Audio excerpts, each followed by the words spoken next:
Where is the equality of men? ஆண்கள் பெண்களால் ஏமாற்றப்படுவது இல்லையா?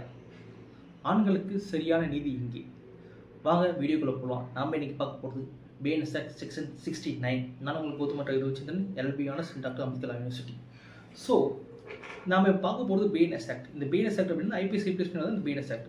இதில் செக்ஷன் 69 என்ன சொல்லுது அப்படின்னா, ஃபால்ஸ் ப்ராமிஸ் ஆஃப் மேரிங், அதாவது ஒரு நபர் ஒரு பெண்ணை நான் உன்னை திருமணம் செஞ்சுக்கிறேன் சொல்லிட்டு அவங்களும் ஒரு செக்ஷுவல் இன்டர்கோர்ஸ், அதாவது செக்ஷுவல் ரிலேஷன் வச்சுக்கிட்டு வேற ஒரு பொண்ணை திருமணம் செய்ய போனாங்கன்னா அவங்களுக்கு 10 வருஷம் ஜெயில் தண்டனை இருக்குது. அதுவே ஒரு பெண் ஆனால் அது மாதிரி ஏமாற்றிட்டு போனாங்கன்னா அவங்களுக்கு தண்டனை இருக்குது. அதுதான் எங்கள் ஒரு மிகப்பெரிய கேள்விக்குறி. ஃபஸ்ட்டு இதில் என்ன பெனிஃபிட் இருக்குது, இந்த செக்ஷனில் என்ன பெனிஃபிட் இருக்குது நம்ம பார்க்கணும். ஏன்னா இப்போ காலகாலமாக பெண்கள் மிகப்பெரிய அளவில் பாதிக்கப்படுறாங்க. அதில் நம்ம மாற்றுக்கிறது சொல்ல முடியாது. காலகாலம் பெண்களுக்கு எதிரான அநீதி இருக்குது பார்த்தீங்களா, அது நம்ம சொல்லவே முடியாது. அந்த அளவுக்கான அநீதி நடந்துட்டு இருக்கு இந்த நாட்டில். ஸோ அது பேஸ் பண்ணி தான் இந்த செக்ஷன் கொண்டு வந்திருக்காங்க.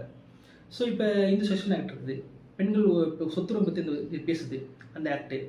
ஆனால் அந்த ஆக்டில் இருந்தாலும் பெண்களுக்கு நீதி கிடைச்சிருச்சா அப்படின்னா அது ஒரு மிகப்பெரிய கேள்விக்குறி தான். அது நமக்கு எந்த மாற்ற கருத்தும் இல்லை.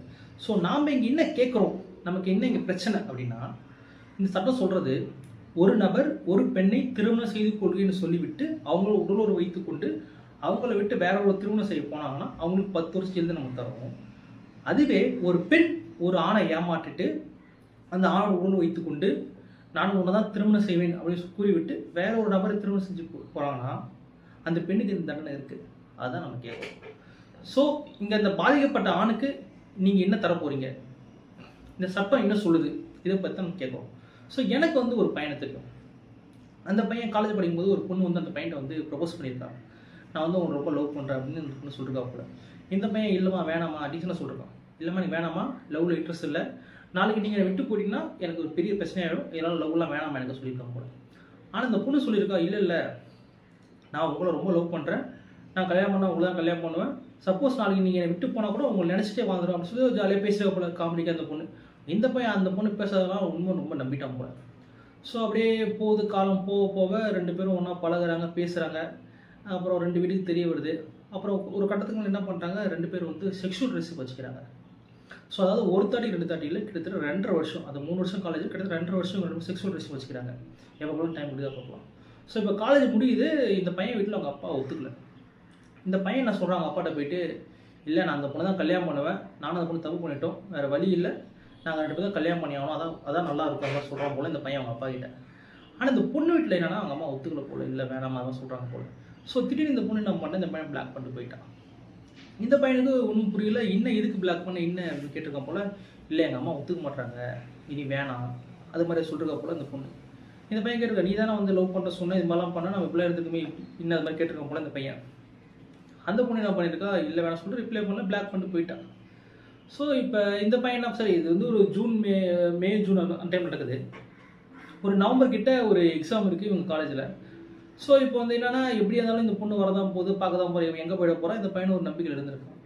அங்கே தான் ட்விஸ்ட்டு, அந்த பொண்ணுக்கு பிஃபோர் இந்த எக்ஸாம் பண்ணி இந்த பொண்ணு கல்யாணம் ஆயிடுச்சு. இந்த பையனுக்கு ஒரு ஷாக். இந்த பையனுக்கு ஒரு வாரம் கழிச்சு அந்த பொண்ணுக்கு கல்யாண விஷயமே தெரியுது.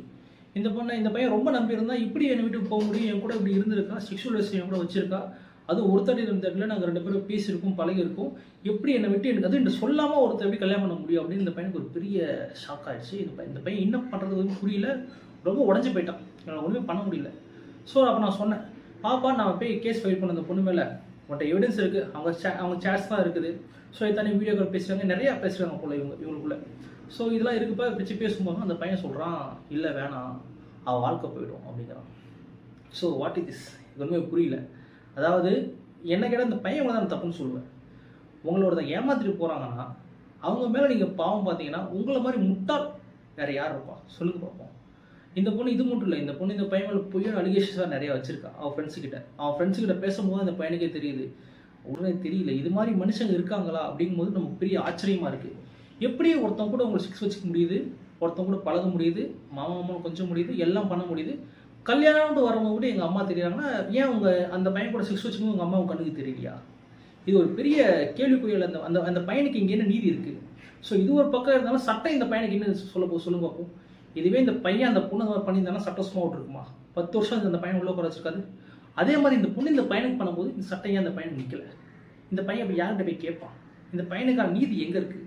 இந்த பையன் என்னதான் இப்போ பண்ணுறது ஒன்றும் புரியலையே. அந்த பையன் எவ்வளோ மன உளைச்சப்பட்டு இருப்பான். அந்த பையனுக்காக யார் நிற்கிறாங்க? இது வந்து ஒரு மிகப்பெரிய அநீதி இல்லையா? இந்த நாடு ஆண்களுக்கு எதிராக நடத்தக்கூடிய மிகப்பெரிய அநீதியின் உச்சம் இல்லையா? இதை கேட்கணும் இல்லையா? ஸோ இங்கே வந்து நம்ம வந்து இந்த சட்டம் வந்து ஆண்களுக்கு எதிரானது சொல்லலை, பெண்களுக்கு பாதுகாப்பானது. நம்ம ரொம்ப நம்புகிறோம், பெண்களுக்கு தேவையான ஒன்று தான். அதே மாதிரி ஆண்களுக்கு இந்த சட்டத்தை கொண்டு வாங்க நம்ம கேட்குறோம். என்ன தவறு இருக்குது சொல்லுங்க பார்ப்போம். அட்லாஸ் என்ன பண்ணாலுமே கோர்ட்டில் எவிடன்ஸ் போட்டு தான் பேசும். இந்த பையன் எவிடன்ஸ் இருக்குது, எவிடன்ஸ் இருந்தாலும் இந்த பையனை எதுவும் பண்ண முடியலங்கிறது நிரசமான உண்மை. ஸோ இதை தாண்டி அந்த பொண்ணு வந்து இந்த பையனை ஏமாற்றி போகும்போது கூட இந்த பையன் வந்து அந்த பொண்ணை விட்டுலாம் ப்ரோ, நல்லா இருக்கட்டும் அப்படிங்கிறான். இது மாதிரி சொல்கிற பசங்களை ஏமாத்திட்டு போகிறீங்களே, உங்களை பார்த்தா என்ன சொல்கிறது? உங்கள் மூஞ்சை பார்த்தீங்க காரி துப்பிக்கிங்க, ரொம்ப அசிங்கப்படணும். நீங்களாம் வெளியே வரத்துக்கு ரொம்ப அசிங்கப்படணும். இந்த வாழ்க்கை இந்த பையன் போட்ட பிச்சை என்னை பொறுத்த வரைக்கும். உங்களை கேவலப்படுத்த முடிஞ்சால் அந்த பையன் எப்போ பண்ணியிருப்பான். ஆனால் அந்த பையன் சும்மா போட்டு போகிறான். யாரும் ஏமாத்தாதீங்க. உங்களுக்கு தேவைன்னா ஓப்பனாக கேளுங்க, தப்பு ஒன்றும் இல்லை. உங்களுக்கு செக்ஷுவல் இருக்கா, செக்ஷுவல்னா கேளுங்க, அது ஓப்பனாக சொல்லிட்டு போகலாமே. நான் லவ் பண்ணுறேன், அது பண்ணுறேன், இது பண்ணுறேன் சொல்லிட்டு ஒருத்தர் ஏமாத்திட்டு போகிறது எவ்வளோ கேவலத்துக்கு உச்சம் அது. நீங்களாம் என்ன மாதிரி மனுஷங்க? நீங்களாம் உங்களை பார்த்து நீங்களே காலை தூணு துப்பிக்கிங்க. இந்த பையன் எனக்கு என்ன சொல்கிறதுன்னு தெரியல. இது வந்து அரசாங்கம் முன்னெடுக்கணும், இது மாதிரி சட்டத்தை கொண்டு வரணும். இப்போ நம்ம நிறைய பேருக்கு வந்து சிரிப்பாக கூட இருக்கலாம், ஆண்கள் பாதுகாப்புக்கு சட்டம் கொண்டு வாங்க அப்படிங்கும்போது நமக்கு சிரிப்பாக கூட இருக்கலாம். ஆனால் நிதர்சன உண்மை, பெண்களால் ஆண்களை ஏமாற்றப்படுறாங்க. நாம் அதை வந்து இல்லைன்னு மறுக்க முடியாது. நம்ம கேட்குறது வேர் இஸ் ஈக்குவாலிட்டி, அதுதான் கேட்குறோம். பெண்களுக்கு இருக்கிற சட்டம் மாதிரி ஆண்களுக்கு கொண்டு வாங்க தான் நம்ம சொல்கிறோம். என்ன சொன்னாலும் நம்ம என்ன பேசினாலும் எவிடன்ஸ் போட்டு தான் கோர்ட்டில் பேச போகுது. எவிடன்ஸோட போனால் மட்டும் தான் கோர்ட் தண்டனை கொடுக்கும். இந்த பையன் எவிடன்ஸ் இருந்தும் இந்த பையனை ஒன்றும் செய்ய முடியாது. நிதர்சன உண்மை. Okay, thank you for everything.